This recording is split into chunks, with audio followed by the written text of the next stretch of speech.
Менде жогорку соттун судьясы Бакирова айымга суроом бар. Коррупция боюнча мыйзам долбоору каралып атат азыр.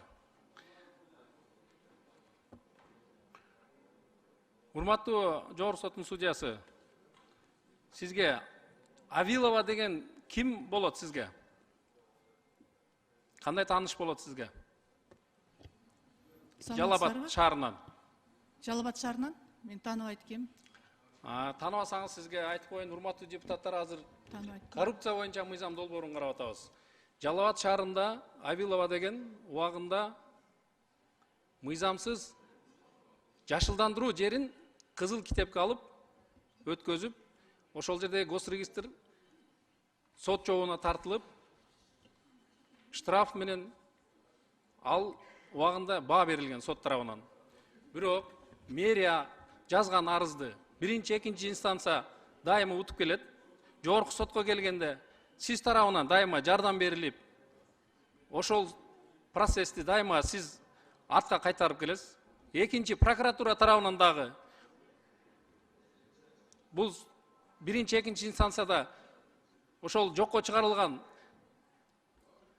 кароону сиз дагы дайыма арка ошол Авиловага жардам берип келесиз да. Мына кече жакында дагы ушул жашылдандыруунун Жалал-Абадтагы шаардын өкүлү сотко бергенде биринчи, экинчи инстанция Жалал-Абад шаарынын эсебине чечилген чечимдерди жогорку сотто сиз ошонун составында болуп, кайра ошону кайтарып койдуңуз да. Мамлекетти сиз 2-3 жолу мамлекеттин кызыкчылыгы эмес, жеке таанышыңыздын же жеке коррупциялык элементтердин негизинде сиз ошол тарапка жардам берип жүрдүңүз да. Эми азыр мыйзам долбооруна сиз келип отурасыз, мен айтпаганга айтышка туура келип отурат ошол нерсени. Эгерде сизде судья болсо Алмаз Акунжанович, мамлекеттин кызыкчылыгы болуп турган кезде, азыр мамлекеттин кызыкчылыгы үчүн коррупция мыйзамын биз карап атабыз. Биздин жогорку соттун судьясы Бакирова тарабынан ошондой жеке кандайдыр, мен билбейм, кандай таанышыбы же чын эле баягы коррупциялык бир эмелер барбы, аны мен билбейм. Дайыма ушул кишини, урматтуу ГКМнын өкүлдөрү, сиздер иликтесеңиздер болот.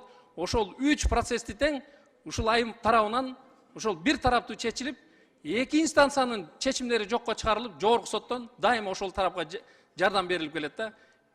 Мен сиздерден суранам, өтүнөм, ушул эме боюнча бир чечим чыгарып койсоңуздар. Рахмат. Рахмат, кийинки сөз. Рахмат, Акбөкөн Дукенович. Чындыгында жана мен адресиме атайын даярдалган нерсе болуп кетти. Мен аны ойлойм, Айбек Алтынбекович публично кечирим сурайт. Мен аны ишенем. Мен өзүмө ишенген үчүн эл өкүлдөрүнүн алдына келип олтурам. Жогорку соттон эң коркпой дайым жогорку кеңешке келип, силердин алдыңар менен мындай түзмө-түз сүйлөшкөн судьялардын бири мен болушум керек.